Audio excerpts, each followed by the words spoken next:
मनोज जी हैं और मैं डॉक्टर ज्ञानप्रकाश प्रिंसिपल।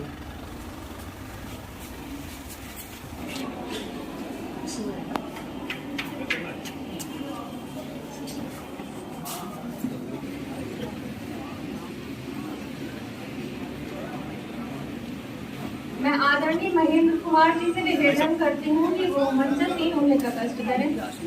आदरणीय महेंद्र कुमार जी, आदरणीय सुरेंद्र कुमार गुप्ता जी, इस सभागार में उपस्थित सभी सम्मानित अतिथियों, वक्ताओं, श्रोताओं एवं अन्य सभी को मेरा प्रणाम।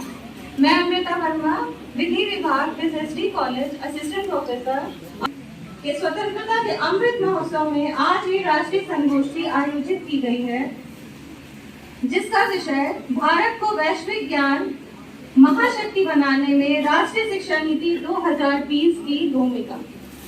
इस कार्यक्रम के शुभारंभ के पूर्व परंपराओं को आगे बढ़ाते हुए मैं मां सरस्वती के आशीर्वाद और दीप प्रज्वलन के लिए समस्त अतिथिगणों को आमंत्रित करती हूँ।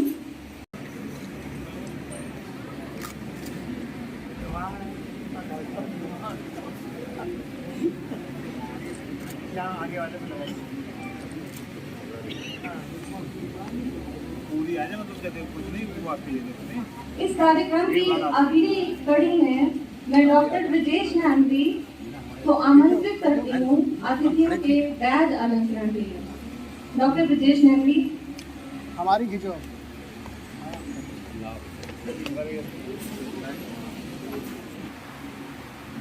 अब मैं डॉक्टर शैलेंद्र द्विवेदी जी को आमंत्रित करती हूँ कि वे आज के हमारे मुख्य वक्ता डॉक्टर सुधांशु त्रिवेदी जी का माल्यार्पण करें। डॉक्टर शैलेंद्र द्विवेदी।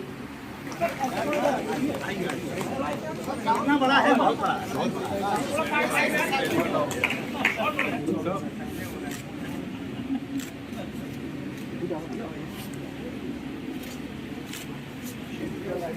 विषय प्रवर्तन के लिए मैं डॉक्टर दिलीप सरदेसाई सर को आमंत्रित करती हूँ।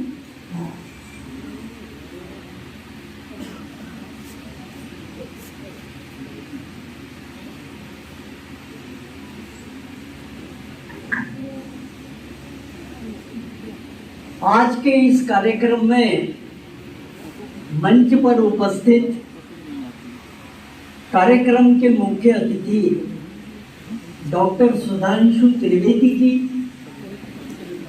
इस विश्वविद्यालय के यशस्वी कुलपति प्रोफेसर विनय कुमार पाठक जी, हमारे अखिल भारतीय राष्ट्रीय शैक्षिक महासंघ के राष्ट्रीय प्रभारी माननीय महेंद्र जी,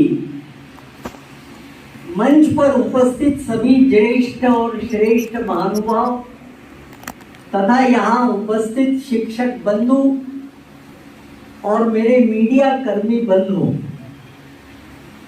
अखिल भारतीय राष्ट्रीय शैक्षिक महासंघ ABRSM प्राथमिक स्तर से उच्च शिक्षा, तकनीकी शिक्षा तथा चिकित्सीय शिक्षा सभी को समाहित करते हुए देश का शिक्षकों के मध्य कार्यरत एकमात्र सशक्त संगठन है। महासंघ का ध्येय वाक्य है, राष्ट्र के हित में शिक्षा, शिक्षा के हित में शिक्षक और शिक्षक के हित में समाज। इसीलिए हमारा उद्देश्य ऐसे शिक्षकों का निर्माण करना है जो अपने अधिकारों के साथ कर्तव्यों के प्रति भी जागरूक हो और एक सुदृढ़ शिक्षा व्यवस्था के लिए प्रयत्नशील हो। यह एक कठिन कार्य अवश्य है, किंतु असंभव नहीं। कार्यक्रम की श्रृंखला को आगे बढ़ाते हुए डॉक्टर महेंद्र कुमार जी, राष्ट्रीय शैक्षिक महासंघ के प्रभारी, मैं आमंत्रित करती हूँ उनके वक्तव्य के लिए।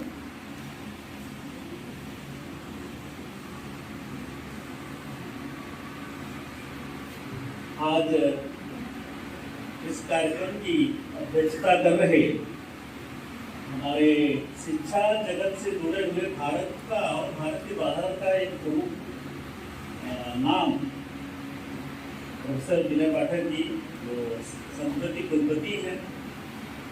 आज के इस कार्यक्रम के विशिष्ट मुख्य अतिथि जिनको हम सब सुनने के लिए यहाँ उपस्थित हैं, ऐसे हमारे सांसद और प्रथम वक्ता डॉक्टर सुधांशु जी, इस विश्वविद्यालय के प्रति कुलपति डायरेक्टर साहब और दिलीप सरदेसाई जी तथा इस मंच पर उपस्थित तथा सामने बैठे हुए सभी हमारे शिक्षक, गुरुजन और विद्वान आदरणीय सभी बंधुओं, आज 2020 नेशनल एजुकेशन पॉलिसी और भारत को विश्वगुरु को स्थान पर देखने के लिए, बनाने के लिए हम इसमें भूमिका क्या है पॉलिसी की, इस विषय पर हम सब सुनने के लिए आज अपने मुख्य अतिथि जी से यहाँ पर बैठे। शैक्षिक महासंघ की जैसे अभी दिलीप सरदेसाई जी ने चर्चा किया कि हम सब ये काम करते हैं, लेकिन उसी के साथ साथ हम ये चाहते हैं कि भारत में एक जो गैपिंग हुई है गुरु शिष्य परंपरा की, वह फिर से लागू हो, कायम हो, और यह जब होगा तभी हम एनईपी 2020 को सार्थक बना पाएंगे, क्योंकि अब केवल सिलेबस पढ़ाकर हम एनईपी को लागू नहीं करा सकते। इस कार्यक्रम की श्रृंखला को आगे बढ़ाते हुए आज के हमारे मुख्य अतिथि डॉक्टर सुधांशु त्रिवेदी जी, बीजेपी के राष्ट्रीय प्रवक्ता, राज्यसभा सांसद, भारतीय ज्ञान परंपरा के विशेषज्ञ और युवाओं के लिए प्रेरणा के स्रोत, ऐसे डॉक्टर सुधांशु त्रिवेदी जी को मैं उनके वक्तव्य के लिए आमंत्रित करती हूँ। डॉक्टर त्रिवेदी जी।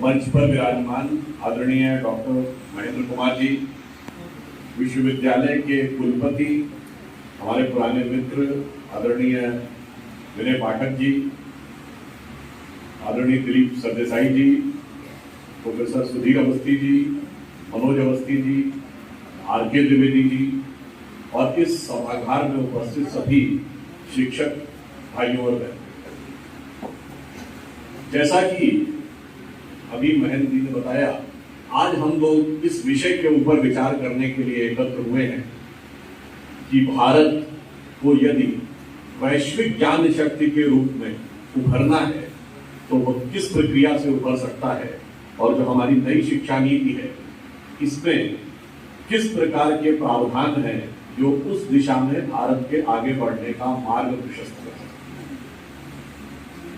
आप सभी शिक्षा के क्षेत्र से जुड़े हैं।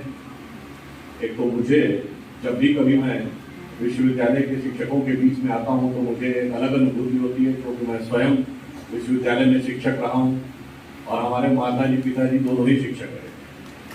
तो एक बिहारी का दोहा है ना, रहीम का दोहा है कि रहीमत सुख उपजत है, बढ़त देख निज गोद, मतलब गोत्र से मतलब है, और ज्यों बढ़ी अखियां निरख आखिर को सुख हो।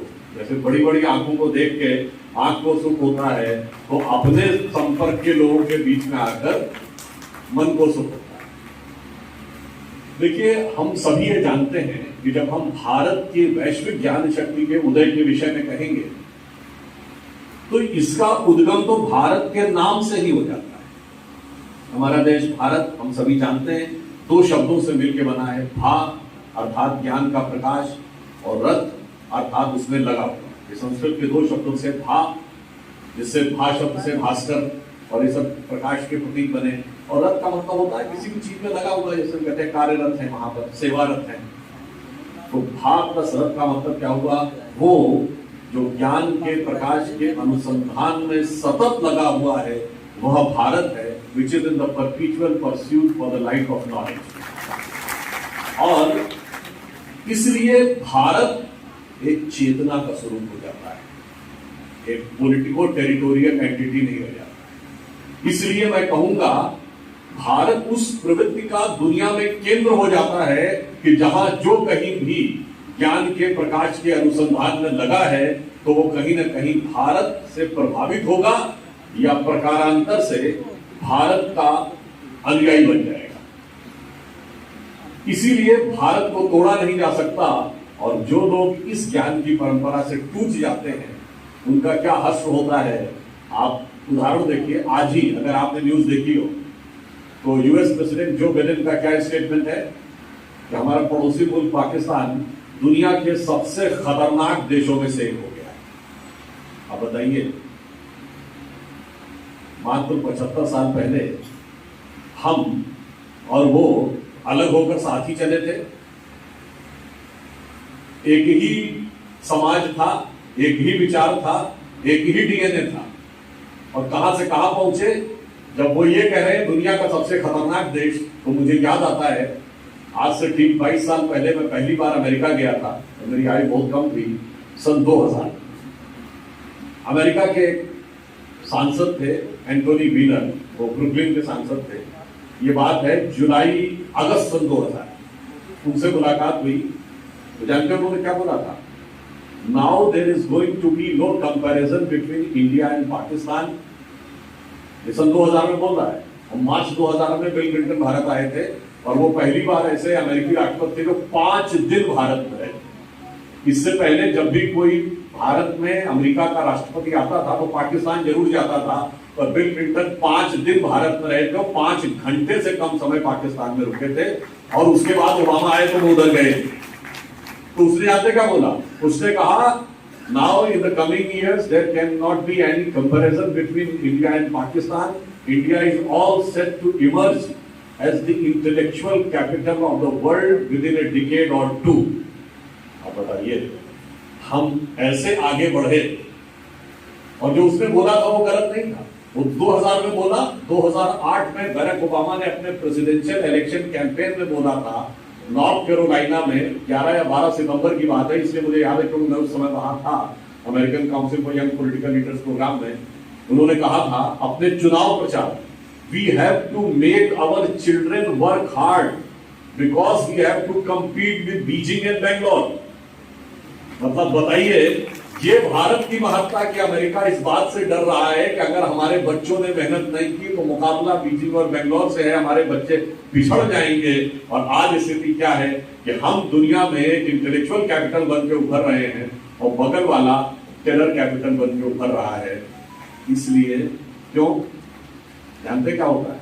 जब आप भारत की परंपरा से अलग हो जाते हैं तो होता यह है कि हमारे यहाँ अमेरिकन मल्टीनेशनल्स आती हैं टैलेंट हंट के लिए, और वहां अमेरिकन फौजें जाती हैं टेररिस्ट हंट के लिए। तो जब आप परंपरा से कट जाते हैं और ज्ञान के उस अनुसंधान की परंपरा से अलग हो जाते हैं तो यही होता है। अभी जैसे आपने देखा होगा कि वर्ल्ड के टॉप बड़े बड़े सीईओ की लिस्ट आती है, चीफ की, तो उसमें बहुत सारे भारतीय होते हैं।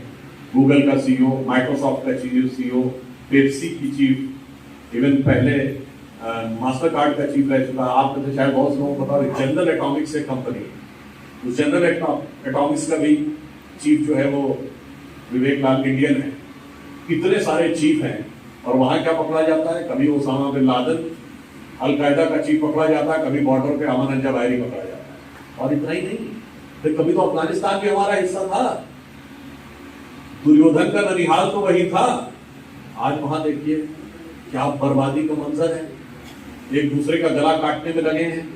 कि मैंने छोटा सा सिर्फ आपके सामने उदाहरण इसलिए रखा कि अगर भारत की जो मूल परंपरा है उससे जो कटा तो उसके लिए नाश का मार्ग प्रशस्त हो जाता। इसीलिए हमारे यहाँ जब शिक्षा लेने लोग आते हैं, जैसे मैंने एग्जाम्पल किया कि अमेरिकन सांसद ने बोला कि India is emerging in the intellectual capital of the world. Intellect से कुछ नहीं होता है। इंटेलिजेंट तो चोर और आतंकवादी भी हो सकता है। ये जो साइबर अटैक करने वाले लोग हैं कम इंटेलिजेंट होते हैं, एक से बुद्धिमान होते हैं, मगर इनके अंदर मूल्य नहीं होते। इसलिए क्या होता है कि हमारे यहाँ इस बात पे ध्यान दिया गया कि सिर्फ बुद्धिमान होना इंपॉर्टेंट नहीं है, इंटेलेक्चुअल कैपिटल इंपॉर्टेंट नहीं है, जब तक वैल्यूज और कैरेक्टर नहीं है। इसीलिए हमारे यहाँ सबसे ज्यादा जोर वैल्यूज और कैरेक्टर पर था इसीलिए भारत में शिक्षा लेने के लिए किस चीज की शिक्षा लेने लोग आते हैं?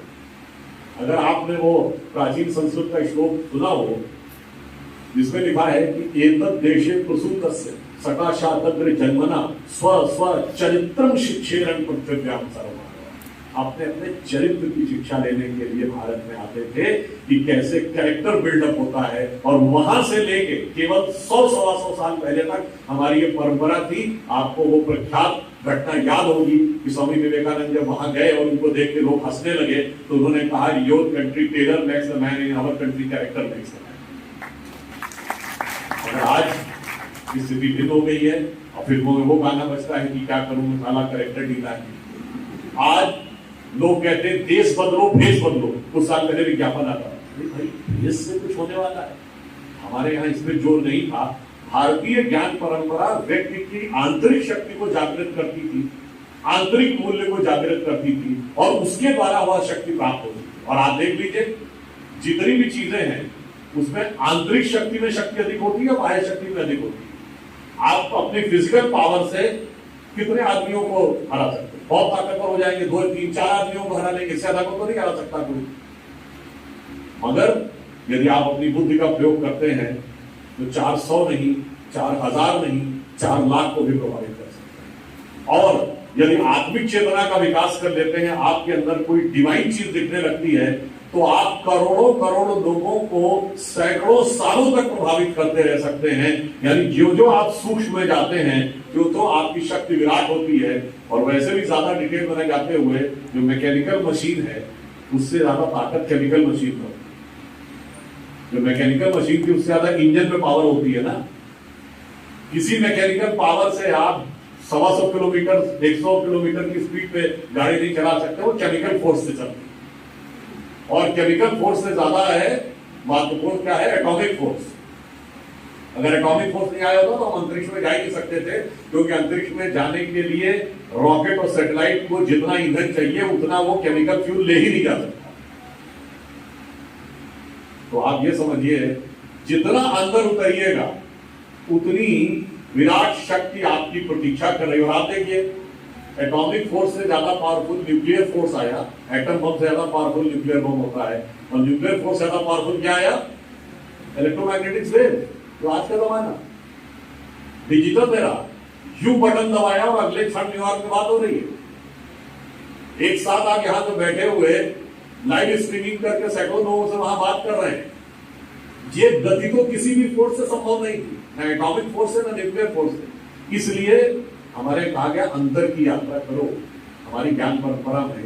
इसीलिए चूंकि वेदों में कहा गया अणोरणीयान महतोमयी, अणु कहते सूक्ष्म, अणु से अणु की ओर जाओ तो महतोमहीयान यानी महान से महान, ग्रेट से ग्रेट तुम्हारी प्रतीक्षा कर रहा है। इसीलिए हमारे यहाँ सब लोग अंदर की यात्रा करते थे और विराट का साक्षात्कार करते थे। अब यदि हम यह कहें कि आज के युग में हम उसको कैसे ला सकते, देखिए हमें आज के युग में आने से पहले यह भी समझना होगा कि नई शिक्षा नीति में हमने कुछ एक क्या प्रावधान, वो बहुत एक विस्तृत डॉक्यूमेंट है। मैं सिर्फ उच्च शिक्षा के 2-3 बिंदु कहूंगा और उससे हम किस चीज से कनेक्ट हो सकते हैं। सबसे पहले जैसे हम लोगों के जमाने तक हम लोगों ने जब भी शिक्षा दी तो क्या होता था कि 3 इयर्स बैचलर्स प्रोग्राम होता था और 2 इयर्स पीजी प्रोग्राम होता था। हम लोगों ने बीटेक किया, 4 इयर्स प्रोग्राम होता था। मैं तो ऐसे अपने 2-3 सहपाठियों को जानता हूं कि बीटेक 3rd ईयर में थे, पिताजी की मृत्यु हो गई, अब घर का बिजनेस कौन संभालेगा। बीटेक 2nd ईयर पास करने के बाद उन्हें छोड़ के जाना पड़ा। एक को तो 3rd ईयर छोड़ के जाना पड़ा क्योंकि यह था कि 1 साल वो हो नहीं सकता था, वरना उनका सारा बिजनेस खत्म हो जाता उस 1-1.5 साल में। तो अभी क्या होता था, 3 साल का बैचलर्स प्रोग्राम में 2 साल किया, किसी कारणवश तीसरे साल नहीं कर पाए, खत्म, कोई पारिवारिक परिस्थिति आगे देखा। अथवा आपको 2 साल के बाद कोई ऐसी अपॉर्चुनिटी नजर आई कि क्या मैं 1 साल यहां जाके इंटर्नशिप करके आ सकता हूं, 2 साल इंटर्नशिप करके आ सकता हूं, वो स्कोप ही नहीं है। अथवा आपने कहीं किसी दूसरी यूनिवर्सिटी में 1 साल इंटर्नशिप किया, अब आपको बचा हुआ 1 साल उससे अच्छी यूनिवर्सिटी में मौका मिल सकता है क्या, या आपके विषय से जुड़े हुए संस्थान में मौका मिल सकता है क्या, ये सब संभावनाएं नहीं थी। अब एकदम स्पष्ट कर दिया गया है यदि 1 वर्ष का कोई व्यक्ति या कोई बच्चा पास करके जाएगा तो उसे सर्टिफिकेट कोर्स मिल जाएगा, 2 वर्ष करेगा उसे डिप्लोमा मिल जाएगा, 3 वर्ष करेगा उसे डिग्री मिल जाएगी, और रिसर्च के एलिमेंट के साथ 4था साल करेगा तो ऑनर्स डिग्री मिलेगी। और इतना ही नहीं है, जो भी आपने स्टडी किया है वो आपके एकेडमिक बैंक में क्रेडिट होगा चला जाएगा। और 7 वर्ष तक का समय होगा कि अगर आपको ये लगता है कि मैंने 3 साल किया, मुझे ऑनर्स डिग्री चाहिए, इस बीच में मैं 2 साल कोई जाके प्रोफेशनल काम करके आ सकता हूं, तो 2 साल के बाद आकर भी आप अपनी बची हुई वह डिग्री पूरी कर सकते हैं। इसमें एक और छूट भी दी गई है कि आप अपना 40% कोर्स जरूरत पड़ने में ऑनलाइन भी कर सकते हैं। इसमें इंटरडिसिप्लिनरी चेंजेस का भी स्कोप दिया गया है, जो अभी तक जब से आप लोगों ने भी पढ़ा होगा तो एकदम स्ट्रिंजेंट डिफाइंड स्ट्रीम्स होती है। ये आर्ट्स है, ये कॉमर्स है, ये साइंस है, ये इंजीनियरिंग है, ये मेडिकल है, अब बाएं दाएं जाने का स्कोप नहीं था। परंतु मैं एक छोटी सी बात कहूं कि यदि कोई व्यक्ति जो फिजिक्स में है और जिसने वाइब्रेशन और एकॉस्टिक्स में पीएचडी कर रखी है या कर रखा है, फिर उसके मन में बात आती है कि मैं संगीत के रागों के वाइब्रेशनल इफेक्ट या एकॉस्टिक इफेक्ट को स्टडी करना चाहता हूं, तो उसे बेसिक एलिमेंट तो संगीत का पता होना चाहिए होगा ना। तो वो चाहे तो 1 साल संगीत का भी पढ़कर आकर इतनी नॉलेज रख सकता है कि फिर उसके बेस पे वो आगे अपना फिजिक्स कंटिन्यू कर सकता है। उदाहरण के लिए दूसरा एग्जाम्पल देना चाहता हूं कि किसी ने केमिस्ट्री में या बायोकेमिस्ट्री में रिसर्च किया, बाद में उसको लगे कि जो प्लांट एंड मेडिसिन है, जो आयुर्वेदिक दवाएं हैं, क्या मैं इनके एक पर्टिकुलर स्ट्रीम की दवाओं के केमिकल एनालिसिस में जाना चाहूं, तो आपको आयुर्वेद की भी तो बेसिक जानकारी होनी चाहिए। तो आपके पास स्कोप है कि आप चाहें तो 1 या 2 साल वो पढ़ के भी आ सकते हैं। अब अगर आपको आयुर्वेद के बेसिक ग्रंथों को ओरिजिनल पढ़ना, तो आपको एक बेसिक एलिमेंट संस्कृत का भी पता होना चाहिए, क्योंकि आप ट्रांसलेशन पढ़ेंगे तो ट्रांसलेशन में कई बार सब ऐसी की तैसी हो जाती है ट्रांसलेशन, तो आप वो भी पढ़ सकते हैं जाके। अन्यथा साइंस और संस्कृत को ऐसा हमारे मेंटल पॉकेट में बैठा दिया गया जैसे कि सब कुछ एकदम अलग था।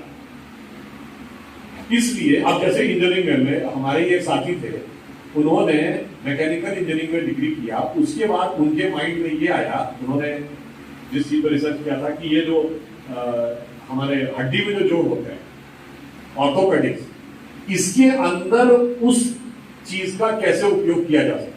अब अगर उसमें उनको रिसर्च करनी है तो उनको मेडिकल साइंस के कम से कम ऑर्थोपेडिक्स वाले सेक्शन की एलिमेंट्री नॉलेज होनी चाहिए, तब वो उसका इम्प्लीमेंटेशन कर पाएंगे। अन्यथा ये दोनों स्कीम्स अलग चलती रहेंगी। और आप देखें विकसित देशों में, अमेरिका में, जर्मनी में, ब्रिटेन में, ये इंटरडिसिप्लिनरी चेंज पॉसिबल है। हमारे यहाँ विचित्र स्थिति, एक चीज में तो जरूरत से ज्यादा इंटरडिसिप्लिनरी, सिविल सर्विसेज में, मतलब कल मैं हेल्थ का सेक्रेटरी था, आज एग्रीकल्चर का हो गया, परसों फाइनेंस का हो गया, वहां पर तो इंटरडिसिप्लिन जाने में समस्या नहीं है। और एजुकेशन में जहां से हम नई रिसर्च निकाल सकते हैं, उसमें दीवारें बनी हुई है कि इस दीवार के परे नहीं जा सकते। तो अब नई शिक्षा नीति में कहा गया कि आप इस दीवार के परे नहीं। दूसरा, रिसर्च के लिए एक विशेष फाउंडेशन का प्रावधान किया गया, क्योंकि बहुत बड़ी जरूरत है हमारे यहाँ फंडामेंटल रिसर्च में आगे बढ़ने। हम क्या करते हैं कि हम बेसिक एजुकेशन लेने के बाद हम एक नौकरी की मानसिकता में आ जाते हैं कि बस काम करके नौकरी मिल जाए उतना ठीक है। इसकी वजह से तमाम विषयों में हमें बेसिक जो फंडामेंटल रिसर्च है उसमें हम रह जाते हैं। हमारे पास इतना नॉलेज बेस है उस रिसर्च का, उससे हम वंचित न रह जाएं, तो उसके लिए भी व्यवस्था की गई है। अब जब फंडामेंटल रिसर्च की व्यवस्था की गई तो 2 चीजें और जो हमने कहा, बेसिक नॉलेज। तो आप में से कुछ लोगों ने शायद ध्यान न दिया हो कि हमारे यहाँ न्यू एजुकेशन पॉलिसी में एक centre for interpretation and translation भी बनाया। हमारे जो प्राचीन ग्रंथ, पाली में, प्राकृत में, संस्कृत में तो बहुत है, तमिल में, उसमें बहुत सा लेटेंट सोर्स ऑफ एनर्जी है। पर होता क्या है कि किसी व्यक्ति के लिए संभव नहीं है। मान लीजिए आपने हिंदी पढ़ी तो आप संस्कृत को अडॉप्ट कर सकते हैं, पर आप तमिल नहीं सीख सकते एक साथ। तो क्या होगा कि उन ग्रंथों का भी ट्रांसलेशन और इंटरप्रिटेशन दोनों कहा गया है, क्योंकि ट्रांसलेशन और इंटरप्रिटेशन में जमीन आसमान का अंतर हो जाता है कई बार। तो ट्रांसलेशन प्लस इंटरप्रिटेशन करके वो एक बेस तैयार रहेगा। बहुत से लोग उसमें से सोर्सेस ड्रॉ करके नई प्रकार की रिसर्च ले सकते हैं। अब ट्रांसलेशन और इंटरप्रिटेशन का अंतर क्या होता है, मैं एक छोटी सी बात बताता हूं। आप कहते हैं कि फला व्यक्ति की टेंडेंसी ये है कि आप मैथमेटिक्स से पढ़ते हैं कि ये एक सर्किल है, और किसी चीज में मुक्ति के लिए आप कहते हैं ये लिबरेशन है। अब बताइए, सर्किट, टेंडेंसी और लिबरेशन में कोई कनेक्शन है? कोई कनेक्शन नहीं है। मगर यदि इसी का आप संस्कृत में तीनों शब्दों का अनुवाद ले लें तो कनेक्शन ही नहीं, ज्ञान का एक नया स्रोत नजर आया। सर्किल को क्या कहते हैं? वृत्त। ठीक। टेंडेंसी को क्या कहते हैं? वृत्ति या प्रवृत्ति। ठीक। किसी भी चीज से लिबरेट होने को क्या कहते हैं? निवृत्ति। अब देखिए, तीनों का आपस में संबंध क्या है? अगर पानी किसी जगह एकदम शांत पानी पड़ा हुआ, उसमें आप एक कंकड़ डाल दीजिए तो सर्कुलर रिपल्स बनती है। ये क्या है? ये वृत्त क्रिएट हो, यह है वृत्ति। जब तक आपका मन शांत था, जैसे उसमें कोई डिस्टर्बेंस आया तो एक वृत्ति क्रिएट। अब यदि आप संसार की तरफ उस वृत्ति में बढ़ेंगे तो क्या है? प्रवृत्ति, यानी टूवर्ड्स दी मटेरियल वर्ल्ड। और अगर away from the material world जाना है तो क्या है? निवृत्ति। किसी भी चीज की तरफ बढ़ना प्रवृत्ति है, और किसी से मुक्त होना निवृत्ति है। और आप सोचिए कि सर्किट, टेंडेंसी और लिबरेशन में कोई कनेक्शन नहीं है, पर जब आप वृत्त, वृत्ति, प्रवृत्ति और निवृत्ति समझते हैं तो उसमें इतना गहरा अर्थ है कि आपके आंतरिक चेतना का भी उसमें उद्भास हो जाता है, और वो हमारे धर्म ग्रंथ में भी दिखता है। आपको याद है, महाभारत में विदुर पूछते हैं दुर्योधन से कि तुमने भी तो शास्त्र की शिक्षा ली है, तुम्हें क्या अधर्म है, क्या धर्म है, यह समझ में नहीं आता। क्या कहता है? जानामि धर्मम न च मे प्रवृत्ति, जानामि अधर्मम न च मे निवृत्ति। धर्म मैं जानता हूं, मेरी प्रवृत्ति नहीं है उसकी तरफ, और अधर्म मैं जानता हूं, मेरी निवृत्ति नहीं है उसकी तरफ। ये मैंने सिर्फ इसलिए बताया कि आजकल के बच्चे हमारी मूल भाषाओं से दूर होते चले जा रहे हैं, संस्कृत हो, हिंदी हो या अन्य भारतीय भाषाएं हो, और उस कारण से ज्ञान के वो एक ऐसे स्रोत से अलग होते जा रहे हैं। इसीलिए ट्रांसलेशन के साथ इंटरप्रिटेशन भी जरूरी है, अन्यथा अगर प्रवृत्ति और वृत्ति का वो ट्रांसलेशन होगा जो मैंने अंग्रेजी में बताया, तो पढ़ने वाला कभी समझ ही नहीं पाएगा कि इसका क्या अर्थ है। उदाहरण के लिए, हम किसी पर्सन को अंग्रेजी में, जो पर्सन होता है ना, पर्सन को हिंदी में क्या कहते हैं? व्यक्ति। व्यक्ति का अर्थ क्या है? This is nothing but an expression of that divine. हमारी हिसाब से हर व्यक्ति एक अभिव्यक्ति मात्र है, किसकी? उस परम सत्ता की। और पर्सन में तो कुछ लगता ही नहीं है। क्या जमीन आसमान का अंतर है। हाईएस्ट डिग्री क्या होती है? PhD, doctor of philosophy. इसका अर्थ क्या है?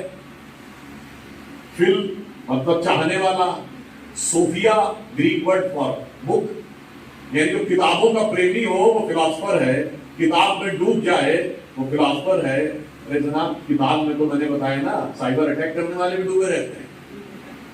परंतु हमारे यहां क्या कहा गया? फिलॉसफी की हिंदी क्या है? दर्शन शास्त्र। इसका मतलब क्या है? सत्य का दर्शन। वो कुछ सबसे उच्च ज्ञान है। और उन क्या कहते हैं? किताब में डूब जाओ, सबसे उच्च ज्ञान है। हमारे कहते हैं किताब तो एक लेवल तक पहुंचाती है, उसके बाद की स्थिति ज्ञान उसके बाद शुरू होता है। हमारे यहां ज्ञान के 3 प्रकार माने गए। क्या है? प्रत्यक्ष, आपको दिख रहा है ये कमरा, ये प्रत्यक्ष है। परोक्ष, इस दीवार के परे भी तो कुछ है जिसका आपको आइडिया है, अथवा आप एनालिसिस करके आइडिया लगा सकते हैं कि खिड़की दिख रही है, उस खिड़की के पीछे पेड़ दिख रहा है। तो परोक्ष यानी एनालिसिस ये बताता है कि इसके पीछे कुछ इसी प्रकार का स्ट्रक्चर होना चाहिए। साइंस सिर्फ प्रत्यक्ष और परोक्ष तक ही पहुंचती है, हमारे यहां उसके आगे अपरोक्ष। तीनों में अंतर क्या है? प्रत्यक्ष आपके सेंसरी परसेप्शन का विषय है, यानी आपकी इंद्रियां जो दिखाती हैं, सुनाती हैं, समझाती हैं, दिख रहा वो प्रत्यक्ष। परोक्ष जो इंद्रियों ने दिखाया उससे परे आपके इंटेलेक्ट ने क्या एनालिसिस करके बताया, वो परोक्ष का विषय है। और जब इंटेलेक्ट से भी सूक्ष्म आप आत्मा में उतरेंगे तो वो अपरोक्ष का विषय। इसलिए तीनों प्रकार का ज्ञान हमारे यहां होता था। तो हमारे यहां का जो सोच है वो दोनों में एक जमीन आसमान का अंतर है। और मैं एक विषय यह भी कहना चाहता हूं कि स्वतंत्रता का अमृत महोत्सव वर्ष, प्रधानमंत्री श्री नरेंद्र मोदी जी ने कहा कि हम स्वतंत्रता के अमृत महोत्सव वर्ष यानी 75वें वर्ष से जब शताब्दी वर्ष में पहुंचे यानी 100 साल, तब तक हमें भारत को उस मुकाम पर पहुंचा देना है जो हमारा भवितव्य था, अर्थात जगत गुरु भी और सोने की चिड़िया भी। इसीलिए उन्होंने कहा यह स्वतंत्रता का अमृत था। जब हम स्वतंत्रता के अमृत महोत्सव की बात करते हैं तो कभी आपके मन में, अब शब्दों से अगर आप देखें, हम स्वतंत्र कब हुए? 1947। वैसे तो वो भी एक अलग विषय है, उसमें मैं नहीं कहना चाहता कि 15 अगस्त 1947 को हम स्वतंत्र हो गए तो 30 जून 48 तक वायसराय माउंटबेटन को रहे। और अगर कोई बचा हुआ एजेंडा था तो इंडिया पाकिस्तान दोनों के वायसराय रहते, ये तो हुआ नहीं। पाकिस्तान का तो वायसराय जिन्ना बन गया, भारत का वायसराय माउंटबेटन रहे, वो विषय नहीं। हम 15 अगस्त 47 को स्वाधीन हुए, स्वतंत्र नहीं हुए। आप कहेंगे स्वाधीन स्वतंत्र, हमारे हाथ में राज आ गया, उसमें स्व का तत्व कहा था। हमें दूसरे की अधीनता से मुक्ति मिलकर हम अपने अधीन हो गए। हमारे तंत्र में स्व का भाव कहां था, स्व का एलिमेंट कहां था, और वो स्व का एलिमेंट है क्या? इसका उदाहरण अगर आपको देखना है तो महात्मा गांधी ने 1909 में किताब लिखी हिंद स्वराज, जिसमें उन्होंने भविष्य के उनके स्वराज की पूरी अवधारणा उन्होंने प्रश्नोत्तर के संदर्भ में है, उसमें प्रश्न किया जाता है तो वो पूछता है कि बापू, भारत का एक किसान जो निहायत ही गरीब है, उसके पास खाने के डाले पड़े हुए हैं, उसके पास ढंग से पहनने के कपड़े नहीं हैं, वो दिन में एक टाइम भोजन कर पाता है, दुबला पत्ता, गरीब, जर्जर है, बीमार है, इसे देखकर आपको भारत के भविष्य के लिए डर नहीं लगता? तो गांधी जी कहते नहीं, मुझे इसे देख के डर नहीं लगता है, बल्कि मुझे पढ़े लिखे भारतीयों को देख के डर लगता है। उनका ऐसा क्यों? उनका ऐसा इसलिए कि हम ब्रिटेन से मुक्ति के लिए संघर्ष करेंगे और खुद ब्रिटेन की नकल बनना चाहेंगे, यह स्वराज नहीं हो सकता। उन्होंने कहा कि यह तो वो हो गया कि हम बाघ के आतंक से त्रस्त हैं और खुद बाघ के स्वभाव की नकल बनना चाहते हैं, इससे कभी दुनिया में शांति नहीं आ सकती। आज आप देखिए 75 साल आजादी के बाद गांधी का स्वप्न अधिक साकार होता दिख रहा है या मैकाले का स्वप्न? अगर नई पीढ़ी को देखें तो मुझे वो पंक्ति याद आती है कि वेश वाणी तत्व दर्शन दूसरों का यह सभी ले, विकृति को हम ग्रहण करते निज प्रकृति को आज भूले। इस विदेशी नकल को अब अस्मिता क्या मान ले हम, हो गए हैं स्वप्न सब साकार कैसे मान, टल गया सर से व्यथा का भार कैसे मान। तो मैंने सिर्फ इसलिए कहा स्व तत्व को समझना है तो स्वतंत्रता के 75 वर्ष बाद भी अपने तंत्र में स्व को स्थापित करने का संघर्ष अनवरत जारी है। और जब तक हम वो स्थापित नहीं करेंगे, मैंने आपको उदाहरण बताया, युद्ध में हमारा स्व क्या है, शिक्षा में हमारा स्व क्या है, यही वो स्वराज्य है जिसे गांधी जी हिंदू स्वराज कहते हैं, जिसे तिलक ने पूर्ण स्वराज्य कहा था। इसके बगैर हमारा स्व की अनुभूति कभी संभव ही नहीं हो सकती। इसीलिए प्रधानमंत्री जी ने कहा कि 15 अगस्त को जब कहा तो 5 प्रण कौन से जाते हैं? नंबर 1, भारत को विकसित राष्ट्र बनाना। दूसरा, गुलामी की मानसिकता से पूरी तरह मुक्त होना है। और तीसरा, उन्होंने कहा कि अपनी विरासत पर गर्व करना है। चौथा कहा यह सबके सामूहिक प्रयास से ही हो पाएगा, सबको सामूहिक प्रयास करना है। और पांचवा उन्होंने कहा सामूहिक प्रयास करिए, अपने अपने कर्तव्य का निर्वहन। और जब हम गुलामी की मानसिकता की बात करते हैं तो मैं ज्यादा समय लेते हुए शिक्षा के संदर्भ का ये उदाहरण बताना चाहता हूँ, जो पहले भी मैंने एक दो जगह बोला है। आज हम सन 2022 में बैठे हैं। अगर आपसे पूछा जाए कि 1822 में भारत की रेट ऑफ लिटरेसी क्या थी, तो होगी 4%, 5%। जो हमें पढ़ाया गया ना, हम बिल्कुल निरक्षर थे, वे पढ़े लिखे थे, स्त्रियों को पढ़ने नहीं दिया जाता था, जिनको हम समाज की पिछड़ी जातियां, दलित जातियां कहते हैं, उनको नहीं पढ़ने दिया जाता था। यही सब तो हमें बताया गया है। और मेरा कहना है जरा जाके ब्रिटिश डॉक्यूमेंट्स को स्टडी कर लीजिए, सारी आंखें खुल जाएंगी। और जानते क्या है, 1812 में ब्रिटिश हाउस ऑफ कॉमन्स ने, बताइए कोई किताब में लिखी बात नहीं है कि किसी लेखक ने लिख दिया, हाउस ऑफ कॉमन्स ने जो कमेटी ने रिपोर्ट सबमिट की है उसमें बंगाल प्रेसिडेंसी पे विलियम एडम्स की रिपोर्ट, मद्रास प्रेसिडेंसी पे टॉमस मुनरो की रिपोर्ट और जो आज का मतलब जिसमें पाकिस्तान का बहुत बड़ा हिस्सा आता है पंजाब पे एफडब्ल्यू विटनर की रिपोर्ट, उसके अनुसार मद्रास प्रेसिडेंसी में 95% तक है साक्षरता, बंगाल प्रेसिडेंसी में 80 से 85% है और 70 से 75% पंजाब में है। और इतना ही नहीं है, उसमें लिखा भारत के हर गांव में एक स्कूल, और वो ऐसे हवा में नहीं है कि जो ये आप कह रहे हैं साक्षरता दर जो उन्होंने लिखी है वो कोई एम्पिरिकल सर्वे का डाटा नहीं है कि 1 लाख लोगों का सर्वे कर दिया उसके आधार पर हमने कह दिया। एक एक डिस्ट्रिक्ट मजिस्ट्रेट से कहा गया कि अपने एक एक गांव में जाकर एक एक स्कूल की एक्चुअल नंबर ऑफ स्टूडेंट्स बताओ, तो उसमें इस आधार पर इस स्कूल में 23 बच्चे हैं, इसमें 12 बच्चे हैं, इसमें 32 बच्चे, इस आधार पर वह रिपोर्ट संकलित की गई है और वो ब्रिटिश हाउस ऑफ कॉमन्स को सबमिट की है। और उसमें इतना ही नहीं है, अब आप खुद ही सोच लीजिए अगर 95% साक्षरता है तो सभी साक्षर हुए। छात्रों का जातिवार वर्णन है जिसमें 3 अप्रैल 1823 की चेंगलपुर जिले की एक रिपोर्ट मैंने खुद देखी है, उसमें वो लिखता है कि हमारे तालुके में 561 गांव और 561 स्कूल। फिर वो बाकायदा संख्या लिखता है कि 6,900 कुछ सारे छात्रों की संख्या है, जिसमें उसके लिए उस जमाने में तो शूद्र वर्ड युद्ध जिसमें शूद्र स्टूडेंट कितने हैं 4,800 कुछ, 6,900 में 4,800 जिन्हें आज शेड्यूल कास्ट कहते हैं। ये ब्रिटिश डिस्ट्रिक्ट मजिस्ट्रेट की collector of Chengalpur to the chairman board of revenue presidency of Madras 3 April 1823 की सबमिटेड रिपोर्ट। आप कहेंगे कि ये कहीं कहा, यही पे मैं कहना चाहता हूं जो गुलामी की मानसिकता से मुक्त होने की बात प्रधानमंत्री जी ने कही है, ये बात सबसे पहले जानते हैं किसने कही थी? ये कही थी Mahatma Gandhi 1931 royal society of London में चैथम हाउस में जाकर उन्होंने एक स्पीच दिया कि भारत की शिक्षा व्यवस्था मात्र 100-125 साल पहले तक यानी 1931 से 100-125 साल पहले तक एक बहुत शानदार ब्यूटीफुल ट्री था जिसे अंग्रेजों ने उसकी जड़ों से खोद कर नष्ट कर दिया, जिसको लेकर वहां पे बहुत से ब्रिटिश अधिकारी अपसेट हो गए कि आपने ऐसा कैसे कर दिया। और वो गांधी जी के पीछे पड़े रहे कि मुझे इसका डॉक्यूमेंट्री एविडेंस चाहिए। उन्होंने गांधी जी का इंटरव्यू लिया, गांधी जी ने बहुत से उदाहरण दिए, उससे वो संतुष्ट नहीं। उन्होंने कहा हमें दस्तावेजी सबूत चाहिए। उसमें एक सर फिलिप हॉटॉप थे, वो तो पीछे ही पड़ गए, वो चिट्ठी में चिट्ठी लिखते रहे गांधी जी को। बाद में गांधी जी वर्धा में थे 1934 में, फिर शायद वो जेल में चले गए थे उस समय, तो उन्होंने उनको लिखा चिट्ठी कि इस समय मैं जेल में हूं तो mister K T. Shah will reply to your queries. और के.टी. शाह कॉन्स्टिट्यूएंट असेंबली के सदस्य थे, वैसे ये वही सदस्य थे जो सेकुलर वर्ल्ड लाने का प्रस्ताव लाए थे जिसे डॉक्टर अम्बेडकर ने रिजेक्ट कर दिया था। और आज छाती पीट पीट के कहा जाता है कि डॉक्टर अम्बेडकर के बनाए संविधान में सेकुलर था, वो एक अलग विषय है।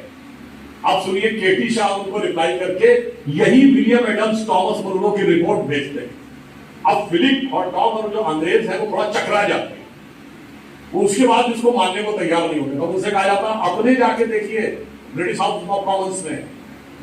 फिर 1939 में कैलकाटा यूनिवर्सिटी पूरी विलियम एडम्स की रिपोर्ट दोबारा रिपब्लिश करती है। उसके बाद फिलिप हॉटॉक गांधी जी के साथ पत्राचार बंद कर देते हैं, क्योंकि अब उनके पास चुप रहने के अलावा कुछ नहीं रह जाता है। फिर आजादी के बाद गांधी जी के एक बड़े शिष्य थे धर्मपाल, आपने नाम सुना, तो पूछते हैं बापू स्वतंत्रता मिल गई अब क्या करना है? तब वो कहते हैं कि अब स्वतंत्रता में स्वराज्य के तत्व का उद्घोष करो। फिर धर्मपाल जाके यूरोप में खोजना शुरू करते हैं, बरसों बरस रहेंगे, लंदन की ब्रिटिश आर्काइव से ये सारी चीजें निकाल के।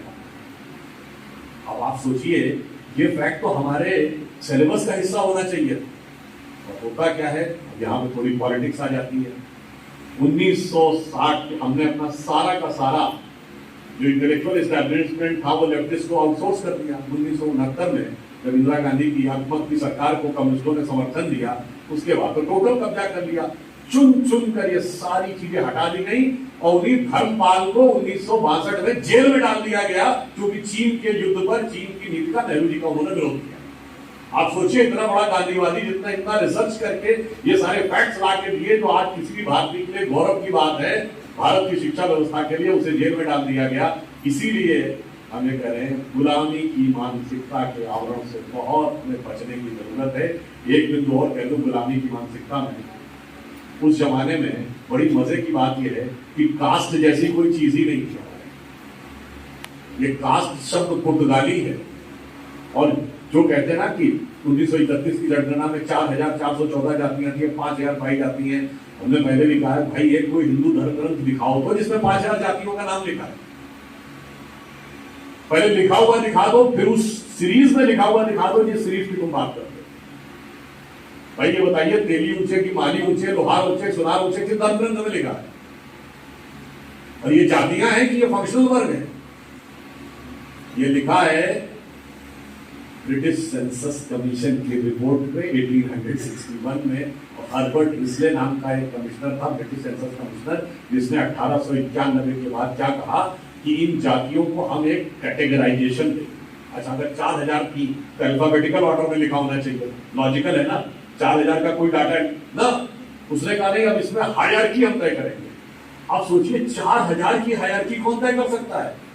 कोई एंट्रेंस एग्जाम तो हो नहीं रहा था। अब उसने जिस आधार पर हायरार्की तय की वो पूरी दुनिया में वाहियात मान के रिजेक्ट की जाती है। क्या क्या है? जिनका माथा ऐसा है वो ऊंचे हैं, जिनकी नाक ऐसी है वो ऊंचे हैं, जिनकी ठोड़ी ऐसी है, जिनका रंग ऐसा है, जिनके कंधे ऐसे, जो अब पूरी दुनिया में world wide tried tested rejected, हमारे यहाँ उसके आधार पर बन के पूरा संघर्ष चल रहा है। तो इसलिए बहुत सी ऐसी चीजें हैं जो गुलामी की मानसिकता में हमारी शिक्षा, हमारी व्यवस्था, उन सारी चीजों के लिए हमारे मन में डाल दी गई।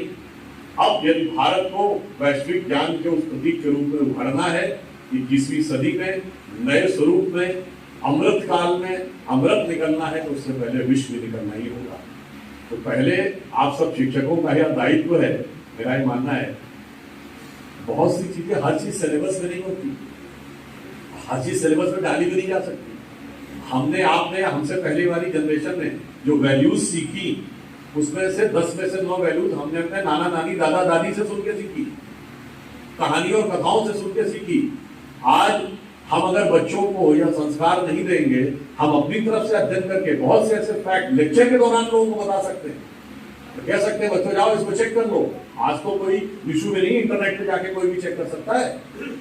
तो इसलिए इस अमृत काल से पहले विश्व को निकलवाने में हम सबका कर्तव्य है, सामूहिक कर्तव्य है।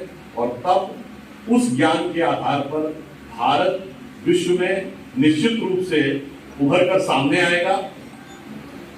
और जब सामने आएगा तो जो मैं अंत में कहना चाहूंगा, जो कहा गया ना कि भारत जगत गुरु बनने के लिए सामने आएगा, हम सुपर पावर बनने के लिए सामने नहीं आएंगे, क्योंकि power always dominates and Guru motivates. हम विश्व को प्रताड़ित करने के लिए शक्तिशाली नहीं बनेंगे, हम विश्व को प्रेरित करने के लिए शक्तिशाली बनेंगे। और वह प्रेरणा हमें कहां तक ले जा सकती है, उसकी एक झलक आपको बता के, ये बता के भी और बता के तो बात समाप्त करता हूं। जो आप सबको पता होगा कि फेसबुक और व्हाट्सएप का मालिक मार्क जुकरबर्ग, उसने बताया कि स्टीव जॉब्स, जो कि एप्पल का मालिक, उसने उससे कहा कि अगर जिंदगी में कभी तुम निराश और हताश हो जाना और लगे कि तुम्हारी पूरी कॉन्फिडेंस चला गया है, तो भारत में जाना, नैनीताल जिले में कैची आश्रम है नीम करोड़ी बाबा का, वहां पे जाके तुम एक बार दर्शन करके आना तो तुम्हें नई ऊर्जा मिलेगी। मार्क जुकरबर्ग ने यह बात अब कही भी है, और जब भारत आया तो प्रधानमंत्री जी को भी कही, और उसने कहा कि मैं गया कैची आश्रम, मुझे सेम डे लौट के आना था, पर पहाड़ी इलाका है, मौसम खराब हो गया, इसलिए मुझे 2 दिन रुकना पड़ गया। और कहता हूं 2 दिन में वाकई मैंने महसूस किया कि मेरे अंदर किस प्रकार का बदलाव आया। और तो आप ये समझ लीजिए कि जिसको आप सबसे बड़ा इकोनॉमिक ग्रोथ पोटेंशियल है ये कहते हैं, उसको भी प्रेरणा भारत से मिलती है। और एक और ये बात कह दूं, स्टीव जॉब्स ने कहा कि उनकी जिंदगी में कुछ दिन ऐसे आ गए थे जब खाने के लायक थे। उन्होंने कहा मैं एक कोठरी में लेकर रहता था, मेरे पास खाने के पैसे नहीं थे, तो उन्होंने कहा हमारे यहाँ से 8-10 मील पर इस्कॉन मंदिर था, जहां दिन में 2 बार भंडारा चलता था, सुबह और शाम, तो मैं मुफ्त का भोजन खाने के लिए वहां जाता था। आप समझिए ये वो देश है अमेरिका जहां कहा जाता है there can never be a free lunch, if there is a free lunch there has to be poisoning. वहां पे सबसे बड़ी कंपनी के आदमी को भारतीय संस्कृति से प्रेरित उन मंदिरों से वो फ्री लंच मिला, जिससे वो अपनी जिंदगी के सबसे बुरे काल से निकलने में सफल रहा। तो आप ये समझिए कि हमारे ज्ञान की प्रेरणा क्या देती है, तो सिर्फ मैं यही कहते हुए बात को समाप्त करता हूँ कि हम ज्ञान की दिशा में बहुत आगे थे, पुनः हमें उसी दिशा में आगे बढ़ना है। हम 5वीं अर्थव्यवस्था बन गए हैं ब्रिटेन को छोड़ के। SBI के आंकड़े के अनुसार 2027 तक हम जर्मनी को छोड़कर 2029 तक जापान को पीछे करके 3rd अर्थव्यवस्था बनेंगे। तो सिर्फ ये कहता हूँ कि स्वप्न देखा था कभी, वो आज हर धड़कन में है। एक नया भारत बनाने का इरादा मन में है। बढ़ रहे हैं हम प्रगति की ओर उस रफ्तार से, कर रहा है विश्व की हमको नमन पुष्पार। धन्यवाद।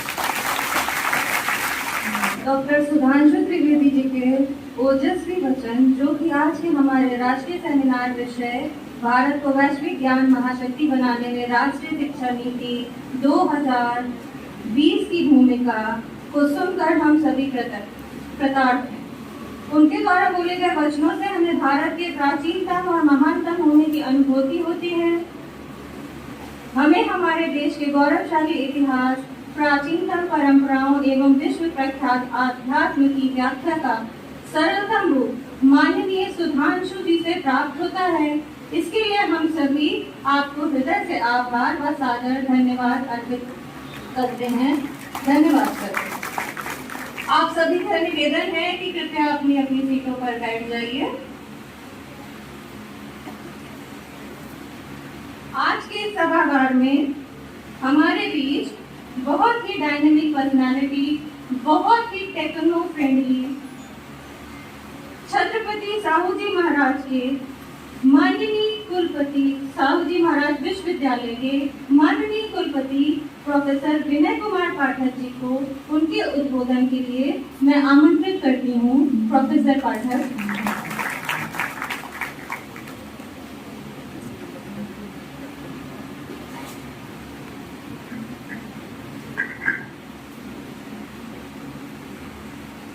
कार्यक्रम में पधारे हमारे मंच पर बैठे श्री महेंद्र कुमार जी,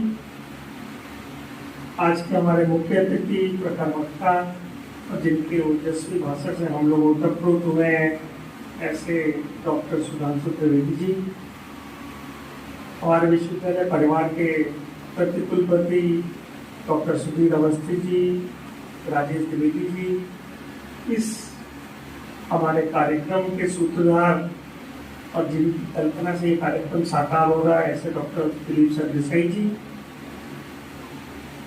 हम सभी लोगों के शहर को विश्व पटल पर, भारत के पटल पर लाने में और जिस उद्योगपति का बहुत बड़ा हाथ है, ऐसे हमारे श्री गुप्ता जी, राष्ट्रीय शिक्षक संघ और जो हमारा शिक्षक संघ है उसके हमारे सभी जितने भी टीचर्स हैं और सभी हमारे स्टूडेंट्स और जो भी सभागार में उपस्थित विद्वजन। डॉक्टर सुधांशु जी के प्रवचन और उद्बोधन के बाद कुछ भी बोलना भारतीय ज्ञान परंपरा पे कठिन भी है और मैं बहुत सारा समय भी नहीं लेना चाहता हूँ, लेकिन जिस शिक्षा नीति को हम लोगों ने पिछले वर्ष तक पढ़ा है और जिस शिक्षा नीति पे हम लोगों को गर्व हो रहा है, और ये गौरव की बात भी है कि भारतीय ज्ञान परंपरा में और भारतीय ज्ञान परंपरा पे हमारा गौरव होना स्वाभाविक भी है, लेकिन सच ये भी है कि इतने वर्षों में इस ज्ञान को जानने के बाद भी हमारे कोई भी विश्वविद्यालय, विद्यालय, महाविद्यालय हम लोग भारतीय ज्ञान के दृष्टिकोण से स्थापित नहीं कर पाए, जिससे हम ये कहें कि नहीं, हमारे विचारों से और हमारे थॉट के हिसाब से ये विश्वविद्यालय है जिसमें हम जो है वो पढ़ने के लिए जा सकते हैं या हमें पढ़ना चाहिए। दूसरी बात, जो नई शिक्षा नीति आई है, मुझे लगता है कि इस सभागार में उपस्थित सभी शिक्षकों ने उस पर काफी मंथन किया होगा, लेकिन उसको स्वाभाविक रूप से, मूर्त रूप से देने के लिए एक भगीरथ प्रयास की आवश्यकता है। और ये हम सब लोगों का संकल्प है और सब लोगों की कोशिश है कि वो जो है वो धरातल पर वो शिक्षा नीति उभरे। उसमें बहुत सारी चुनौतियां।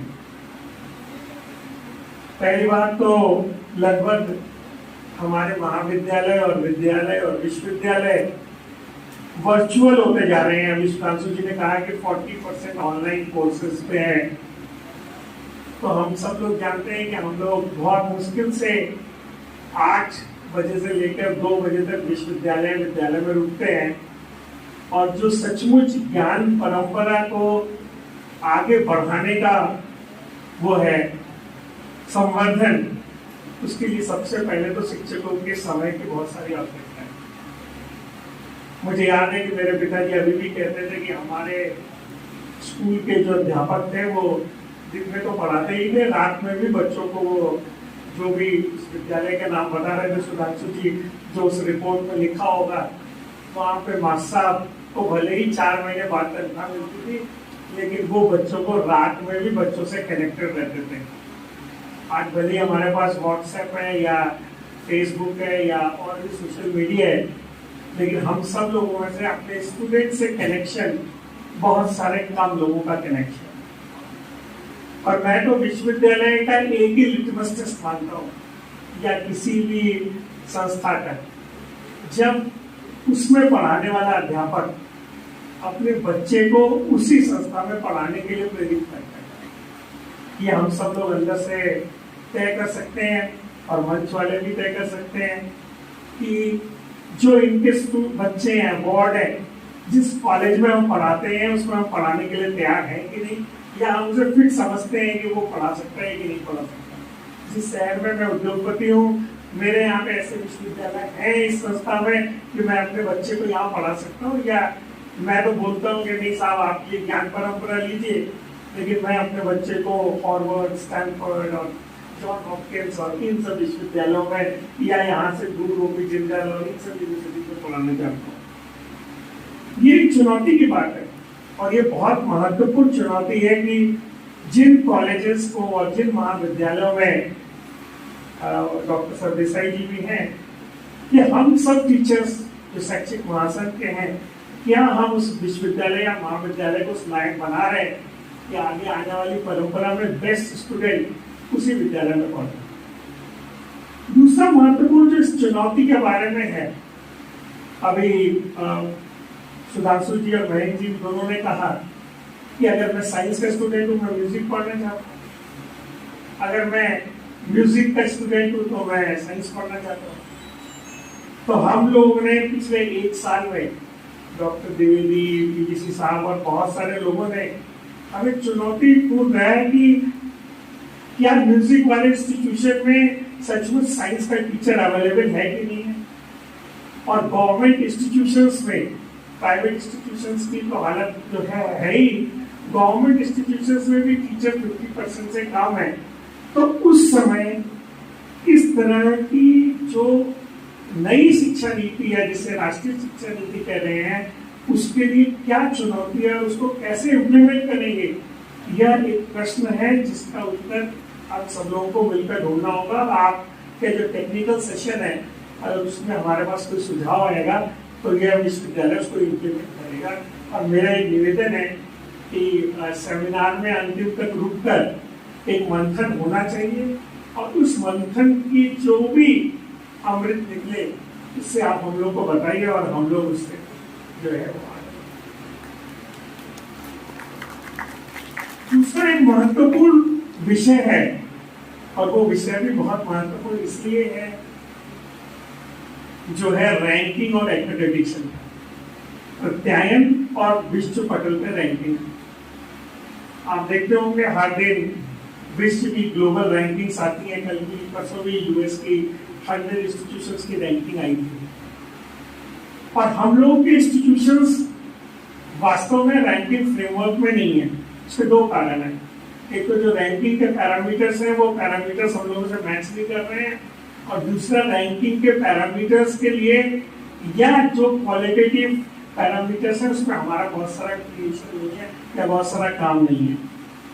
तो मुझे लगता है कि जब हम नई शिक्षा नीति लागू कर रहे हैं उस समय हमें ये भी देखना होगा कि विश्व के पटल पर और विश्व के धरातल पर हम कैसे प्रत्यायन और रैंकिंग के फ्रेमवर्क में अपने विश्वविद्यालय और महाविद्यालय को लेकर आएंगे और उसके लिए क्या कोशिश करनी पड़ेगी, ये भी एक बहुत महत्वपूर्ण प्रश्न है। बहुत बहुत धन्यवाद। उद्योगपति श्री सुरेंद्र कुमार गुप्ता जी को मैं आमंत्रित करती हूँ कि वह 2 शब्द कहें।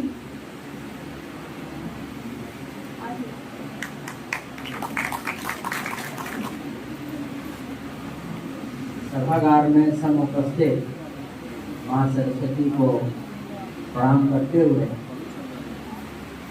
आज इस संगोष्ठी में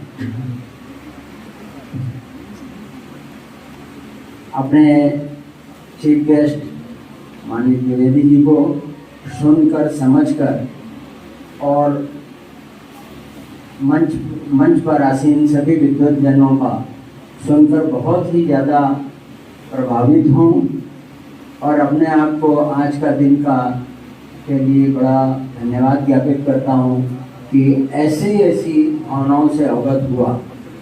निश्चित रूप से जैसा पाठक जी ने भी कहा कि ये आगे आने वाला समय, इस समय आप लोगों का, टीचर्स का, प्रोफेसर्स का, इन सब का जिम्मेदारियां बहुत ज़्यादा बढ़ जाती हैं अपने आने वाले बच्चों के लिए, फ्यूचर्स के लिए, स्टूडेंट्स के लिए, देश के लिए। तो आप सबसे निश्चित रूप से यही आशा और विश्वास के साथ कि आप अपना अपना फर्ज पूरी तरह से निर्वाहित करेंगे। धन्यवाद ज्ञापन के लिए मैं विधि विभाग के विभाग अध्यक्ष एसडी कॉलेज के प्रोफेसर डॉक्टर AB जायसवाल को आमंत्रित करती हूँ कि वे धन्यवाद ज्ञापन दें।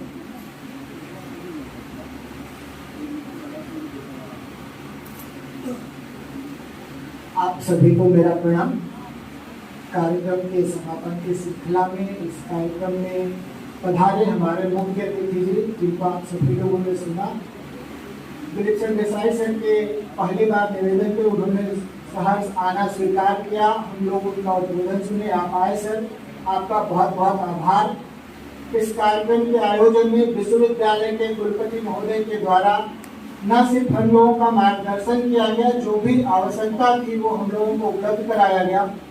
इसके लिए कुलपति महोदय का बहुत बहुत आभार। विश्वविद्यालय के प्रतिकुलपति और CDC महोदय के द्वारा हम सभी को लगातार इस कार्यक्रम के लिए मार्गदर्शन और जो भी संसाधन की जरूरत थी उसको उपलब्ध कराने में लगातार मार्गदर्शन के साथ साथ देखने, सुपरविजन किया। इसके लिए उनका बहुत बहुत आभार। मंच पर बैठे हमारे अभिभावक डॉक्टर महेंद्र कुमार जी, जिनको जो विद्यार्थी परिषद से लेके राष्ट्रीय शैक्षिक महासंघ तक मेरा मार्गदर्शन करते रहते हैं, इस कार्यक्रम के आयोजन का योजना बनाए, उनका भी बहुत बहुत आभार।